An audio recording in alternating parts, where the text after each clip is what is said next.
கள்ளக்குறிச்சியில் விஷச்சாராயம் குடித்தவர்களில் உயிரிழந்தவர்களின் பட்டியலில் இடம்பெறாதவரின் உடலை மருத்துவக் குழுவினர் உடற்கூறாய்வு செய்து வருகின்றனர். தகவல்களோடு களத்திலிருந்து செய்தியாளர் அன்பரசன் இணைகிறார்.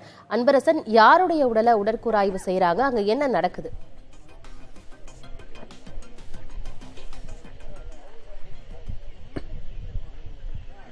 கள்ளக்குறிச்சி அடுத்த மாதவச்சேரி பகுதியில் கடந்த 18ஆம் தேதி உயிரிழந்த ஜெயமுருகன் என்பவரது உடல் நிவாரணப் பட்டியலில் இடம்பெறாததால் அவரது புதைக்கப்பட்ட உடலை தற்போது வட்டாட்சியர் கமலக்கண்ணன் முன்னிலையில் தோண்டி எடுத்து உடற்கூறாய்வு செய்யும் பணியானது மேற்கொள்ளப்பட்டு வருகிறது. அந்த காட்சியை தான் நாம் தற்போது பார்த்துக் கொண்டிருக்கிறோம்.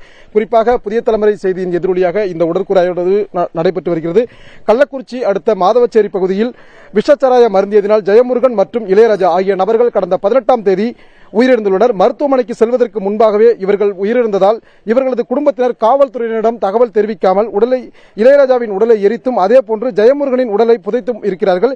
இந்த நிலையில்தான் கள்ளக்குறிச்சி பகுதியில் விஷச்சாராயம் குடித்து 50க்கும் மேற்பட்ட நபர்கள் உயிரிழந்ததை அடுத்து அரசு நிவாரணப் பட்டியலில் மேற்கண்ட இருவரின் பெயர்கள் இல்லாததால் புதிய தலைமுறை சேனல் கள ஆய்வு மேற்கொண்டு ஜெயமுருகன் மற்றும் இளையராஜா ஆகிய இருவரும் விஷச்சாராயம் குடித்துதான் உயிரிழந்தனர் என்பதை அம்பலப்படுத்தியது. இதன் தொடர்ச்சியாக புதைக்கப்பட்ட ஜெயமுருகனின் உடலை தோண்டி எடுத்து உடற்கூறாய்வு செய்யவும் அதேபோன்று எரிக்கப்பட்ட இளையராஜா உயிரிழப்பு குறித்து பிஏஓ விசாரணை நடத்தி அறிக்கை சமர்ப்பிக்கவும் மாவட்ட ஆட்சியர் உத்தரவிட்டிருந்தார்.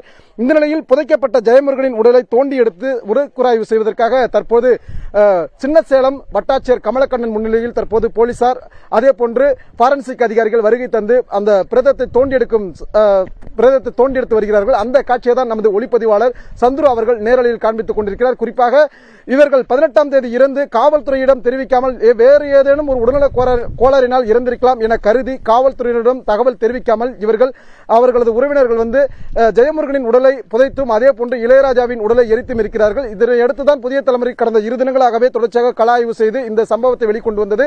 இதனையடுத்து மாவட்ட ஆட்சியர் இந்த இறப்பு சம்பந்தமாக உடனடியாக புதைக்கப்பட்ட உடலை தோண்டி எடுத்து உடற்கூறாய்வு செய்து அறிக்கை தாக்கல் செய்ய வேண்டும். அதேபோன்று எரிக்கப்பட்ட இளையராஜாவின் உயிரிழப்பு குறித்து உள்ளூரில் இருக்கக்கூடிய விஏஓ கிராம நிர்வாகி அதிகாரி அறிக்கை தாக்கல் செய்யவும் உத்தரவிட்டிருந்தார். இந்த நிலையில் தான் தற்போது புதைக்கப்பட்ட அந்த ஜெயமுருகனின் உடலை வட்டாட்சியர் கமலக்கண்ணன் அவர்கள் முன்னிலையில் தற்போது தோண்டி எடுத்து பிரேத பரிசோதனையானது மேற்கொள்ளப்பட்டு வருகிறது.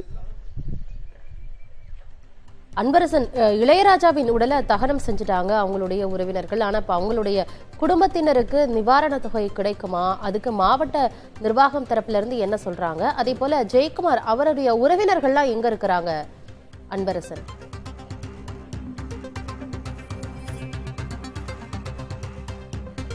நிச்சயமாக அந்த கள்ளக்குறிச்சி விஷச்சாராய விபத்தில் இதுவரைக்கும் 50க்கும் மேற்பட்ட நபர்கள் உயிரிழந்திருக்காங்க. இந்த நிலையில தான் தமிழக அரசு உயிரிழந்த குடும்பத்திற்கு 10 லட்சம் ரூபாய் நிவாரணம் வழங்க சொல்லி உத்தரவிட்டிருந்தது. இந்த பட்டியலில் தான் இவங்க 2 பேர் பேருமே இடம்பெறல. குறிப்பா இவங்க 18ஆம் தேதி காலையிலேயே அந்த கள்ளச்சாராய விஷத்தை அருந்தி இவர்கள் 18ஆம் தேதியே உயிரிழந்திருக்கிறார்கள். இதனால போலீசுக்கு இந்த உறவினர்கள் யாரும் தகவல் தெரிவிக்காமல் உடனடியாக இளையராஜாவின் உடலை எரித்திருக்கிறார்கள். அதே போன்று ஜெயமுருகனின் உடலை புதைத்திருக்கிறார்கள்.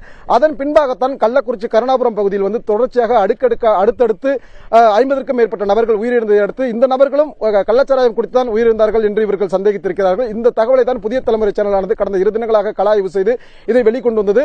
உடனடியாக மாவட்ட ஆட்சியர் இவர்கள் இருவரும் எந்த காரணத்தினால் உயிரிழந்தார்கள் என்பதை கண்டறிவதற்காக தற்போது புதைக்கப்பட்ட ஜெயமுருகனின் உடலை உடற்கூறாய்வு செய்து உடனடியாக அறிக்கை தாக்கல் செய்ய வேண்டும் எனவும் அதேபோன்று எரிக்கப்பட்ட இளையராஜாவின் உயிரிழப்பு சம்பந்தமாக விஏஓ அறிக்கை தயார் செய்ய வேண்டும் எனவும் தெரிவித்திருக்கிறார். இதன் அடிப்படையில் தான் தற்போது உடற்கூறாய்வானது செய்யப்படுகிறது. அதாவது வட்டாட்சியர் கமலக்கண்ணன் முன்னிலையில் அதேபோன்று காவல் ஆய்வாளர் நந்தகுமார் முன்னிலையிலும் தற்போது இந்த உடற்கூறாய்வானது நடைபெற்று வருகிறது. இந்த அறிக்கையின் முடிவில் தான் இவர்கள் உண்மையிலேயே மெத்தனால் என்ற அந்த கள்ளச்சாராயத்தை அருந்தி உயிரிழந்தனரா என்ற அறிக்கையானது மாவட்ட ஆட்சியருக்கு சமர்ப்பிக்கப்படும். அதன் அடிப்படையில் இவரது பெயரும் ஒருவேளை அந்த மெத்தனால் சாப்பிட்டு இவர்கள் உயிரிழந்திருந்தால் இவர்களது பெயரும் அந்த நிவாரண பட்டியலில் இடம்பெற்று அதுக்கு உண்டான அந்த நிவாரண தொகையானது வழங்குவதற்காகவே தற்போது இந்த உடற்கூறு செய்யும் பணியானது மேற்கொள்ளப்பட்டு வருகிறது.